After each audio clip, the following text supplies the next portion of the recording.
로마서 8장 1절로 4절 말씀을 제가 봉독하겠습니다. 그러므로 이제 그리스도 예수 안에 있는 자에게는 결코 정죄함이 없나니 이는 그리스도 예수 안에 있는 생명의 성령의 법이 죄와 사망의 법에서 너를 해방하였습니다. 율법이 육신으로 말미암아 연약하여 할 수 없는 그것을 하나님은 하시나니 곧 죄로 말미암아 자기 아들을 죄 있는 육신의 모양으로 보내어 육신의 죄를 정하사 육신을 따르지 않고 그 영을 따라 행하는 우리에게 율법의 요구가 이루어지게 하려 하심이라. 아멘. 자, 오늘은 어리석지만 중요한 질문들이란 제목으로 말씀을 나누려고 합니다. 한 번은 제 주위에 있는 사람들에게 제가 질문을 해봤습니다. 뭐 제 주위에 있다고 하니까 특별한 사람들이 아니라 저희 가족들이죠. 왜 하나님께서 가인의 제사는 받지 않으시고 아벨의 제사는 받았는가? 그랬더니 너무 뻔한 질문이라는 거예요. 제가 여러분들이 기대할 수 있는 답들을 했습니다. 정성이 부족했다, 마음이 앞서지 않았다, 여러 가지 들을 수 있는 답을 들었습니다. 그러면서도 궁금합니다, 여러분. 성경은 어디에도 가인의 제사가 정성이 부족했다고 말한 적이 없어요. 또 아벨의 제사가 지극정성으로 드렸다고 말을 하고 있지 않습니다. 근데 분명한 것은 가인과 아벨의 제사는 하나님께서 받지 않으시고 아벨과 그의 제사는 받았다는 것입니다. 여러분, 우리 주위에서는 어리석어 보이지만 무시할 수 없는 질문들이 몇 가지 있습니다. 신앙생활에서도 마찬가지입니다. 제가 여러분에게 몇 가지 질문을 드려볼 텐데 어찌 생각하면 너무도 유치한 질문들입니다. 근데 여러분들이 한번 대답을 해보시는데 말로 하지 마시고 속으로 대답해 보시기 바랍니다. 여러분, 정직하게 살면 만사가 다 형통하다. 그렇습니까? 어떤 목사님의 책은 나는 정직한 자의 형통함을 믿는다 라는 책이 있습니다. 그 형통함이 어떤 형통함인가를 잘 모르겠지만 과연 그럴까라는 생각이 듭니다. 두 번째로는 열심히 믿으면 사업이 잘 된다. 만약에 사업이 잘 안 되면 열심히 안 믿어서 그런가요? 또 세 번째, 종교 생활을 게을리하면 하나님이 어려움을 주신다. 그렇습니까? 신학생 시절 때 한 유명한 목사님 오셔서 체프를 인도하셨습니다. 체프는 보통 3,4천 명이 모여서 이렇게 예배를 드리지 않습니까? 그런데 그분이 설교 중에 이런 예화를 하는 거예요. 자기 교회 한 성도가 주일 예배 안 드리고 놀러 가다가 차 사고가 났다는 것입니다. 물론 월요일부터 토요일까지도 날 수도 있고 주일날도 날 수도 있죠. 근데 그 다음에 그분의 해석이 이랬습니다. 주일날 예배 안 드리고 놀러 가다가 하나님께서 벌을 주셨다. 예배 끝난 후에 딱 두 부류가 나눠서 논쟁을 하는 겁니다. 한 부류는 비약이다.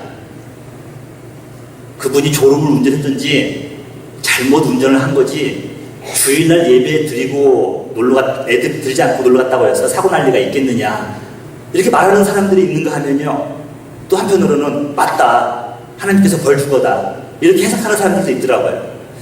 여러분 생각에는 저는 어느 쪽에 속했을 것 같습니까? 중요하지 않죠. 또 네 번째 이런 질문이 있습니다. 남을 돕거나 구제를 많이 하는 사람은 복을 받을 것이다. 여러분, 참 좋은 일인데, 구제는 좋은 일인데 복 받으려고 하는 것은 아니죠. 여러분, 우스워 보이는 질문이지만 또 답이 이거라고 확실하게 말하기에는 좀 걸리는 것들이 있습니다. 그러나 여러분들이 오늘 제 말씀을 들으면서 이 질문에 대한 명확한 답들을 찾을 수가 있기를 좀 기대해 봅니다. 오늘 본문에서 사도 바울은 그리스도 예수 안에 있는 자들에게 큰 특징 두 가지가 있다고 언급하고 있습니다. 하나는 뭐냐면 그리스도 예수 안에 있는 자들에게는 결코 정죄함이 없다는 것입니다.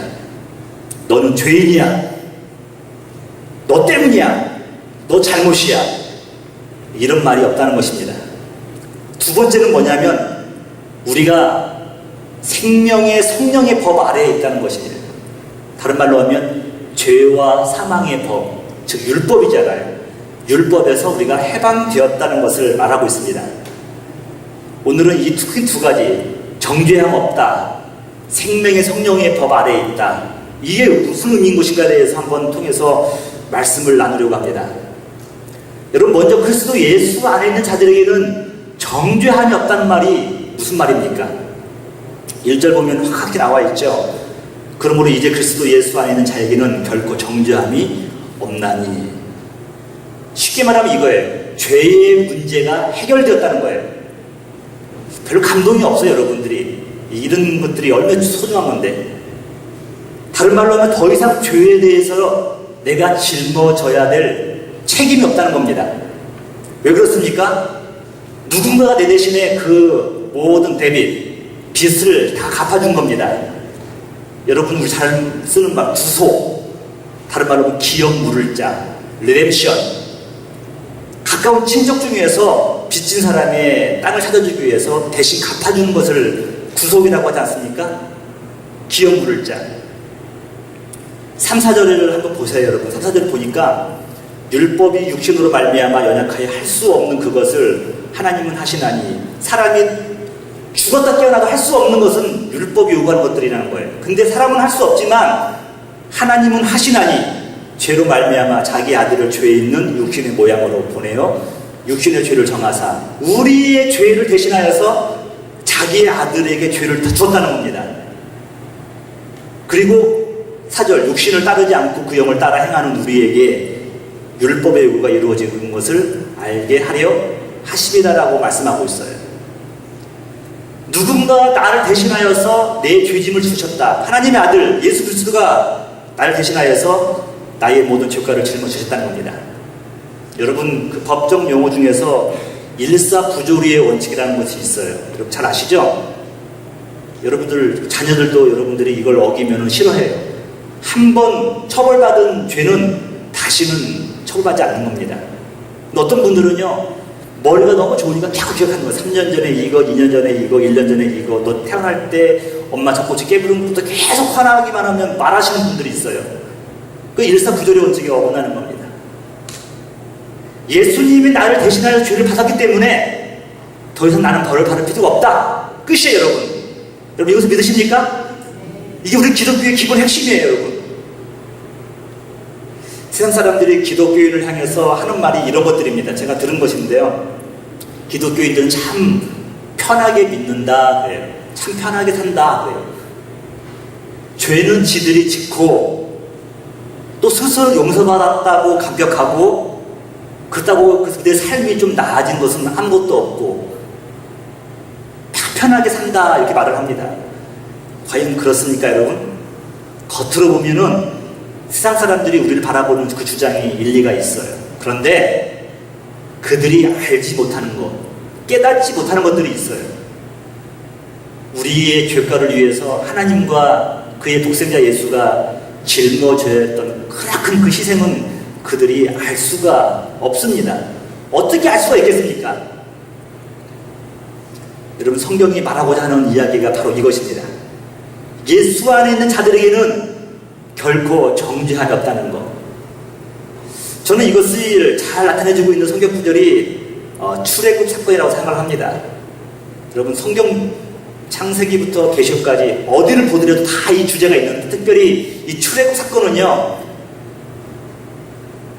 모세를 통하여서 이스라엘 백성들이 애굽을 떠나는 것뿐만 아니라 오늘날 영적으로 우리가 출애굽을 하고 마지막 때에 주님 오실 날 우리가 어떻게 주님을 맞이할 수 있는 것인가, 이걸 다 보여주는 거예요. 여러분, 출애굽 12장에 보면은 유월절 사건이 나오는데 2절에 이렇게 말씀하고 있어요. 이 달을 너희에게 달의 시작 곧 해의 첫 달이 되게 하고. 1월 2일이 첫 달이 아니라는 거예요. 유월절, 이 달을 첫 달이 되게 하고 첫 시작으로 보라는 겁니다. 어떤 분은 그래요. 아내가 너무너무 사랑스러우니까 내 인생의 첫 시작은 그녀를 만난 날입니다. 그렇게 말을 해요. 그게 아니라는 거죠. 여러분의 인생의 첫 출발은요, 신앙의 출발점은 바로 이날의 유월절 사건이라고 성경은 말씀하고 있습니다. 3절 보면 너희는 이스라엘 온 회중에게 말하여 이르라. 이달 열흘에 너희 각자가 어린 양을 잡을지니 각 가족대로 그 식구를 위하여 어린 양을 취하되라고 말씀하고 있어요. 다시 한번 보세요, 여러분. 온 회중에게 말을 했습니다. 이달 열흘에 너희 각자가, 여러분 이 각자가 지금 중요한 말이에요. 어린 양을 잡을지니 가족대로 그 식구를 위하여 어린 양을 취하되. 각자가 잡는다. 여러분 자녀가 아무리 사랑스럽고 예쁘고 똑똑하고 잘났어도 부모가 대신 믿어줄 수가 없습니다. 그럼 각자가 믿어야 되는 거예요. 그 영혼을 위해서 모니카처럼 30년간 자녀를 위해 기도를 할 수도 있어요. 울부짖을 수는 있어요. 결국 그러나 자녀가 믿어야 되는, 각자가 믿어야 되는 거예요. 성령님이 그들 자녀들의 마음을 감동, 감화시켜주지 않으면 저와 여러분 마찬가지지만 누구도 예수님을 구주로 시인할 수가 없는 겁니다. 우리는 간절히 사모를 해야 돼. 그러나 여러분 중요한 것은 성령님의 인도에 따라서 각자가 믿어야 되는 거예요. 6절 보세요. 이달 열 나흘까지 간직하였다가 해질 때에 이스라엘 회중이 그 양을 잡고 내 시간표는 오늘인데 하나님은 열흘날까지 기다리라는 거예요. 여러분 인생이 뭡니까? 많은 분들이 응답을 내 시간표를 원하는 거예요. 내 일정을 원하는 거예요. 그런데 하나님의 시간표가 있습니다. 내 마음대로가 아니에요, 여러분. 때로는 여러분 그것이 좀 이렇게 힘들어 보일지라도 하나님께서 어두운 터널길을 가게 하는 이유가 다 있다는 거예요. 하나님의 진토가 있다는 거예요. 지금은 알지 못하지만 나중에 터널을 지난 후에 여러분들이 생각할 수 있는 게 뭡니까? 왜 좋은 경치 있는 산을 놔두고 터널을 만들었었을까? 이게 가장 빠른 길이라는 거예요. 어두운 이 터널길을 통과하는 것이 오히려 더 빠른 길이라는 것을 하나님 편에서는 알고 계시다는 것입니다. 그러니까 하나님의 시간표를 여러분 우리들이 기다릴 줄 알아야 되는 거예요. 7절 볼게요. 그 피를 양을 먹을 집 좌우 문설주의 인방에 바르고 고기는 먹고 그 피는 그 양의 피를 전부 다 그 집에다 바릅니다. 눈에다도 바르고 문설주와 인방에 바릅니다. 11절 너희는 그것을 이렇게 먹을지니 허리에 띠를 띠고 발에 실을 신고 손에 지팡이를 잡고 급히 먹어라. 이것이 여호와의 유월절이니라. 여러분에게 있어서 이 유월절 사건보다도 더 긴박한 것이 무엇입니까? 여러분 어떤 분이 시장을 가는 것이 젊은 우리 처자총각들은 시장 가는 것이 인생에서 긴박합니다라는 말을 수가 있습니다.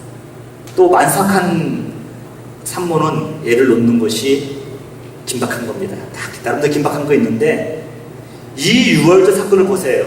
허리를 띠고 실을 신고 지팡이를 짚고 먹으라는 거예요. 여러분 이것보다 긴박한 건 없는 겁니다. 영생의 문제, 죄의 문제, 이 다음에 성공한 다음에 그 한 번에 해결하지. 그러나 여러분 기다려주질 않아요. 죽음의 문제를 해결하는 것보다 더 긴박한 것이 무엇이더냐? 성경이 묻는 겁니다. 12절 내가 그 밤에 애굽 땅에 두루 다니며 사람이나 짐승을 막론하고 애굽 땅에 있는 모든 처음 난 것을 다 치고 애굽의 모든 신을 내가 심판하리니 나는 여호와라 라고 말씀합니다. 여러분 이 말씀을 통해서 깨닫으시는 게 뭐냐면 로마서 3장 23절처럼 죄의 삭은 사망이라는 거예요. 모든 우상과 이방 신들이 심판을 받는다는 겁니다. 모세를 통한 10가지 재앙 있잖아요. 피부터 시작해가지고 어둠까지 마지막 장자의 죽음도 있지만 이 모든 것들이 애굽의 신들의 심판 아닙니까? 그럼 오늘의 하이라이트 13절이에요. 여러분 제가 13절을 설명하기 위해서 나온 거예요. 내가 애굽 땅을 칠 때에 심판할 때에 그 피가 너희가 사는 집에 있어서 너희를 위하여 표적이 될지라. 여러분 이 말씀을 보면서 굉장히 은혜가 되는 게 이거예요. 여러분 하나님께서 마지막 장자를 치시는 날 그들의 과거의 삶을 표적으로 삼았다고 한다면 그들이 착한 행실, 구제하는 거, 남을 돕는 거, 예배하는 거, 자녀에게 거룩한 삶을 보여준 거, 여러분 이러한 것들을 표적으로 삼았다고 한다면 거기에서 우리가 살아남을 사람이 누가 있겠습니까? 근데 이 말이에요. 그 피가 표적이 되리라는 거예요. 우리의 착한 행실이 아니라는 거죠.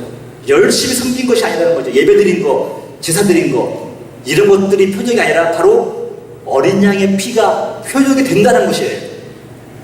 그 다음 볼게요. 내가 피를 볼 때에 너희를 넘어가리니 재앙이 너에게 내려 멸하지 아니하리라라고 말씀하고 있어요. 넘어간다. 재앙을 넘어간다. 다르하면 간거한다. 너희 죄를 정죄하지 않는다. 여러분, 우리가 심플하게 생각해 보세요, 여러분. 이스라엘 백성들이 400년 동안 애굽에서 살아갑니다. 30년을 한 대로 보니까요. 400년이면 거의 뭐 어마어마한 대, 12, 3대가 흘러간 겁니다. 사사기에서는 1대 2대만 넘어가도 하나님을 알지 못하여서 자기의 옳은 소견대로 행한 사람들입니다. 근데 애굽에 가가지고 13대를 흘러간 거예요, 여러분. 근데 거기에서 그들에게 있어서 여호와의 신앙이 얼마나 남아있을까요? 우상을 섬겼을지도 모릅니다. 부도덕한 삶을 살지도 몰라요. 아내가 있음에도 불구하고 미스김 손을 한번 잡아가지고 아내의 마음을 아프게 했을지도 몰라요. 비윤리적인 삶, 도둑질, 강도, 여러분 이러한 삶이 있었지도 몰라요, 여러분. 근데 이런 것도 전부 다 언급하지 않습니다. 근데 단 하나, 내가 피를 볼 때에 너희를 넘어가리니. 여러분 얼굴이 너무 감동이 없으시죠. 저는 지금 이게 굉장히 뜨거운데, 여러분. 쉽게 말하면 죽어 마땅한 사람인데 내가 그 피를 볼 때 넘어가겠다는 거예요. 이게 유월절 사건이에요. 그럼 재앙이 너희에게 내려 멸하지 아니하리라 말씀하고 있습니다. 유월절 사건은 단 하나예요, 여러분. 너희가 착하게 살았느냐, 죄를 짓지 않은 이게 아니에요, 여러분. 어린 양의 피 아래에 있느냐, 그렇지 않느냐는 거예요. 근데 넘어갔다는 것은요, 정죄함이 없다는 거예요. 그러니까 오늘 본문의 1절 말씀, 그리스도 예수 안에 있는 자들에게는 결코 정죄함이 없나니, 이 말은 유월절 사건이에요. 어린 양의 피를 문설주와 임방에 받았던 그 가정은 죽음의 사신이 넘어간다는 겁니다. 그 죄를요 다 정죄하지 않았다는 거예요. 바로 이 말씀이 오늘 본문의 핵심이죠. 예수님이 나의 모든 죄 때문에 죽으셨기 때문에 그 누구도 저와 여러분을 정죄할 수 없습니다. 유월절 어린 양이 대신 죽었기 때문에 그 가정에는 장자가 생명을 유지할 수가 있었던 거예요. 그래서 우리는 나 자신에게도 그렇고 타인에게도 그렇고 정죄를 하지 말아야 합니다. 정죄는 무엇이며 그 결과는 무엇입니까? 끔찍해요. 상대방의 잘잘못을 지적하는 것이 정죄입니다. 상대방의 죄를 지적하는 것이 정죄예요. 이것은 사람을 망하게 하는 겁니다. 정죄하는 사람도, 정죄를 말하는 사람도 망하고요, 듣는 사람도 망해요. 그건 사실이에요. 여러분, 미국 정치학자인 그 사무엘 헌팅턴이 그 문화에 대해서 많이 글 썼는데요. 여러분, 지금 브라질에서 월드컵이 지금 진행되고 있지 않습니까? 근데 그 남미를 보면 넓은 땅, 풍성한 자원에도 불구하고 다른 나라에 비해서, 북미를 비교하자 특별히 비해서 낙후된 이유가 무엇인가? 여러 가지 원인이 있겠지만 그가 언급한 것은 이거예요. 그들에게는요, 정죄하는 것들이 습관적으로 되어 있어요. 너 때문이야. 너 내 탓이다. 그들은 흔히 말합니다. 미국 때문에 문제야. 스페인 때문에 우리가 문제야. 자본가 때문이다. 정치가 때문이다. 악덕 기업들 때문이다. 월드컵 하면 나라의 큰 행사인데도 불구하고 자기들 욕구를 위해서 노조들이 막 데모를 하잖아요. 그걸 보면서 참 이기주의가 참 심각하구나 그런 생각 드는데, 뭐 한국도 마찬가지죠, 여러분. 마찬가지인데, 남미는 해방신학과, 여러분 그 해방신학의 핵심이 뭡니까? 내 잘못은 안 보는 거예요. 상대방의 잘못만 보는 거예요. 상대방의 문제라는 거예요. 그 영향을 받아서 그런지 모르지만 항상 정죄하는 문화입니다. 그것이 그 사회가 발전하는데 발목을 잡았다는 거예요. 여러분, 우리도 마찬가지로 생각합니다. 가정이나 직장이나 공동체나 내 탓이요 하는 순간 우리는 같이 망하게 되어 있어요. 제가 철이 없던 그 남편 시절 때는요, 제가 무슨 이런 계획을 이렇게 헌금도 이렇게 하고 이렇게 섬겼으면 좋겠다라고 제가 얘기를 해요. 그럼 아내가 어려우니까 반대를 해요. 그럼 제가 그때는 철이 없어서 뭐냐면, 당신 때문에 목회가 안 된다. 내가 네 때문에 내가 고생한다. 근데 참 그게 해서는 안 될 말이거든요, 이게요. 근데 지금 한다는 게 아니에요, 여러분. 철부지 때 하는 거, 철부지 때. 니는 이렇게 믿음이 없냐. 그런 거예요. 근데 요즘에는 제가요, 안 그래요, 이제. 보험을 들어야 하잖아요. 근데 이나마 할 수 있는 건 당신 때문입니다. 당신 덕분이야. 고마워. 이렇게 말을 합니다. 그러면 얼굴에 인상이 확 펴지면서요, 아주 반찬이 달라져요. 그러니까 여러분, 나쁜 건 나 때문이고 좋은 건 당신 덕분입니다. 이렇게 말하는 거예요. 그렇게 될 줄 믿습니다. 여러분, 당신 때문이야 이 말을 하면 안 돼요. 당신 덕분이야. 바라기는 오늘 이 순간부터 정죄함이 우리 입술에서 사라지기를 주님의 이름으로 소원해 봅니다. 나 스스로도 여러분 스스로 정죄하지 마세요. 내 인생이 왜 이 모양이 있구나. 여러분, 괜찮아요. 여러분을 보면서 부러워하는 사람들 많이 있어요. 남도 탓하지 마세요, 여러분. 그렇다고 한다면 어떻게 이것이 가능한 거냐, 이것이 오늘의 또 결론이죠.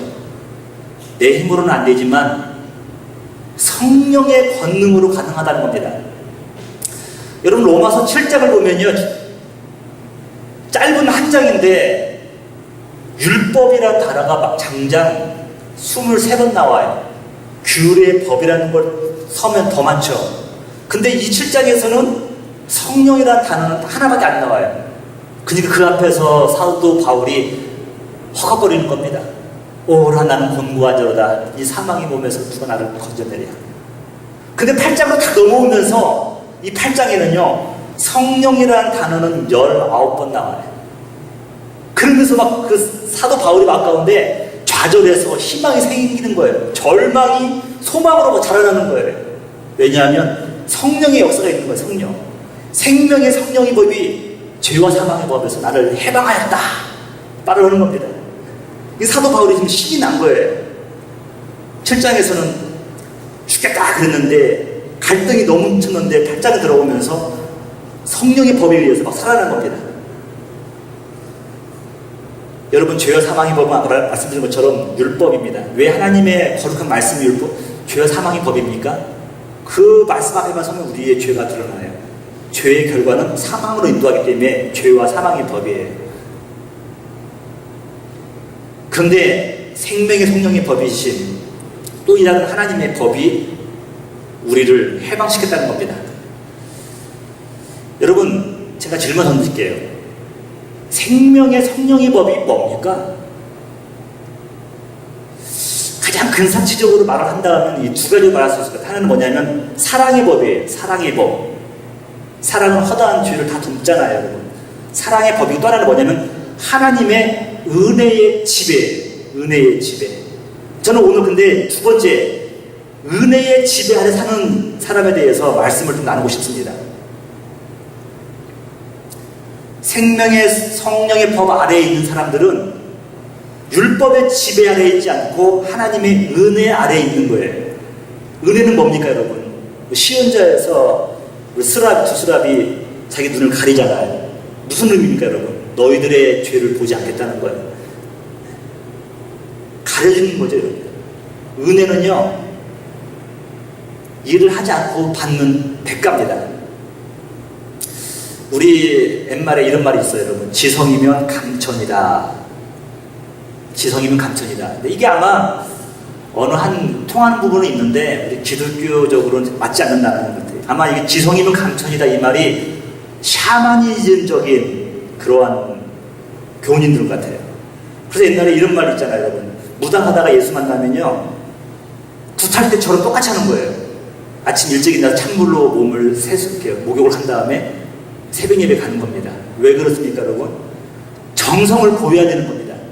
우상과 다 거짓 신앙들은요, 정성을 보여야 되는 거예요. 내 빌고 내 마음을 다 드려야 되는 거예요. 참 빌어지지도 않네요, 여러분. 지극정성을 보여드리는 겁니다. 그래야 하늘이 감동하고 들어준다는 거예요. 과연 우리 기독교는 그런가? 물론 우리 기독교도 열심, 지극정성 중요합니다. 근데 하나님의 구원의 은혜를 받는 데 있어서 이것들은 아무런 소용이 없는 것들이에요. 하나님께서 구원하시는 일에 있어서 나의 정성과 나의 헌신은 아무 소용없어요. 여러분 잘 아시는 필립이 안씨는 우리가 믿는 기독교와 다른 종교와 다른 점을 은혜라고 규정을 합니다. 다른 종교가 다 흉내를 내둬야 따라 할 수 없는 것은 은혜라는 거예요. 어떤 종교는 하루에 5번 예배를 드립니다. 우리보다 더 많이 드려요. 어떤 사원은요, 1000일 작정 새벽 기도를 합니다. 또 3000배도 하고요. 여러분 금식을 막 한 달씩 하죠, 여러분. 또 메디테이션, 묵상도 합니다. 다 흉내를 낼 수 있는데 낼 수 없는 건 딱 하나 뭐냐면 하나님의 은혜예요. 도저히 그들이 흉내 낼 수가 없는 거예요. 왜냐하면 다른 종교는 내가 고행을 하고 착한 일을 해야 얻는 복인데 이 기독교 주는 은혜는요, 일하지 않는 자에게 주어지는 값없이 주는 선물이거든요. 다른 종교가 자기의 노력, 정성, 열심을 낸 만큼 자기의 의로 얻을 수 있다고 한다면, 그러나 우리 기독교는요, 하나님의 선물이에요. 은혜예요. 값없이 주는 선물이에요. 하나님의 의로우심으로 우리에게 이루어진 사건들이에요. 다른 종교가 흉내낼 수 없습니다. 여러분 돌아온 탕자 이야기를 들으면 언제든지 우리 마음이 흐뭇해요. 왜냐하면 우리 마음 가운데 그래 나도 좀 돌아온 탕자처럼 살아볼까 하는 마음도 있고요. 받아준다고 하는 데에서 또 이제 마음이 든든하죠. 근데 여러분 돌아온 탕자의 핵심의 비유가 뭡니까? 비유의 핵심이 뭡니까? 무슨 교훈을 얻을 수 있습니까? 혹시 이런 건 아니겠죠? 집 나가면 고생이라. 근데 뭐 개고생이라. 회개하고 돌아오면 하나님이 받아준다. 뭐 이런 것도 좀 얻을 수 있는데, 이 돌아온 탕자의 비유의 가장 큰 핵심은 뭐냐면 하나님의 사랑이에요. 하나님의 사랑. 자칫 잘못 생각하면, 율법 생각하면 자녀가 회개하고 돌아오는 것이 먼저라고 보는 거예요. 그렇기 때문에 아버지가 받았다는 거예요. 아니에요, 여러분. 성경을 보면 아들 떠난 그날부터 아버지는 마을 동네에 어깨 나가서 집 나간 아들을 기다리는 겁니다.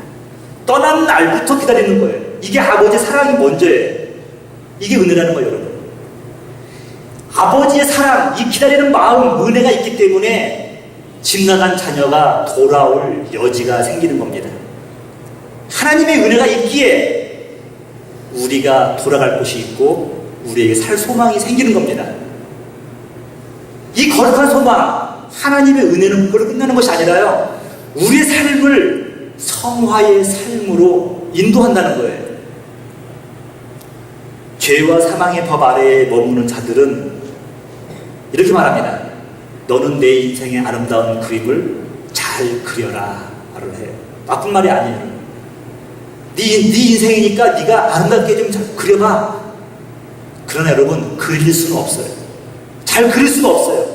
사람들은 인정하고 환호할지 모르지만 하나님 보시기에는 허점이 너무도 많고 인정할 수 없는 그림이에요. 이게 죄와 사망의 법 아래에 있는 사람들의 주장입니다. 그런데 생명의 성령의 법 아래에 있는 사람들은 뭐라고 아십니까? 은혜의 지배를 받는 자들은 이렇게 말을 해요. 주님, 저는 제 인생의 그림을 그릴 수 없습니다. 저는 한 장의 도화지에 불과합니다.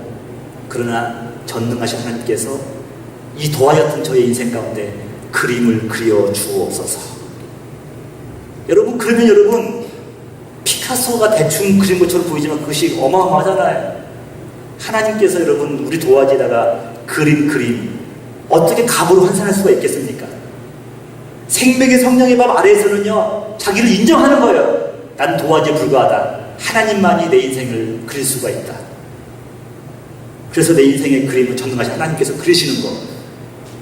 이 인생이 은혜의 지배 아래 사는 인생입니다. 여러분이니까 예수를 믿었음에도 불구하고 삶이 변하지 않는다는 거, 은혜의 지배 아래 있음에도 불구하고 삶이 변하지 않는 것은 의심해봐야 돼요. 아직도 죄와 사망의 법 아래에 있든지 아직 생명의 성령의 법이 무엇인지를 모르는 것입니다. 자, 오늘 제가 처음 들었던 어리석은 질문을 재구성하면서 말씀을 마치려고 합니다. 여러분, 먼저 질문은 죄와 사망의 지배 아래에서 지배를 받는 인생의 질문입니다. 하지만 그 다음은요, 성령의 생명의 법이 지배하는 인생, 은혜의 지배를 받는 인생의 대답입니다. 열심히 믿어라. 그리하면 사업이 잘 된다. 이건 죄와 사망의 법의 요구죠. 근데 여러분, 성령의 요구는 이거예요. 사업이 좀 어렵다 할지라도 주님만을 신뢰할 수 없겠니? 남을 돕거나 구제를 많이 하는 사람은 복을 받는다. 그러나 여러분, 주님을 사랑하는 마음으로, 주님을 섬기는 마음으로 모든 사람을 섬길 수 없겠니? 종교 생활을 게을리하면 어려움을 겪는다. 그래서 열심히 해라. 이게 아니라는 거죠. 설상 견디기 어려운 시험과 환난이 온다고 할지라도 주님 예배하는 일에 최우선으로 할 수 없겠니? 이게 생명의 성령의 법으로 붙잡힌 인생, 은혜 지배 아래 있는 인생이 던져지는 질문입니다. 여러분, 성경에는 생명의 성령 법 아래 사는 사람들이 많이 있는데요, 그 중에서 제가 한 예만 들을게요. 다니엘의 세 친구 사드락과 메삭 아벳느고는 은혜의 지배 아래 있는 사람들이었어요. 성령의 지배 아래 있는 사람들이었어요. 그들이 신상에 절을 하지 않아서 풀불에 던져지기 일보 직전입니다. 근데 그들은 이런 고백을 하는 거예요. 왕이여, 우리가 섬기는 하나님이 계시다면 우리를 맹기를 타는 풀문불 가운데서 능히 건져내겠고 왕의 손에서도 건져내시리이다. 여러분, 그 다음이 중요한 거예요. 그리 아니하실지라도, 그렇게 하지 않을지라도 왕이여, 우리가 왕의 신들을 섬기지도 아니하고 왕이 세우신 금신상에도 절하지도 아니할 줄을 아옵소서. 멋지잖아요. 이게 은혜의 지배 아래 있는 자들이에요. 사랑하는 교회 여러분, 성령의 법 아래, 은혜의 지배 아래에서 이제는 주님과 함께 성화의 삶, 거룩한 삶을 살아보지 않겠습니까? 주님께서 저 여러분을 거룩한 삶으로 초대하고 계십니다. 부디 은혜의 지배 아래 사신 여러분 되시기를 주님의 이름으로 축복합니다. 다 같이 일어나셔서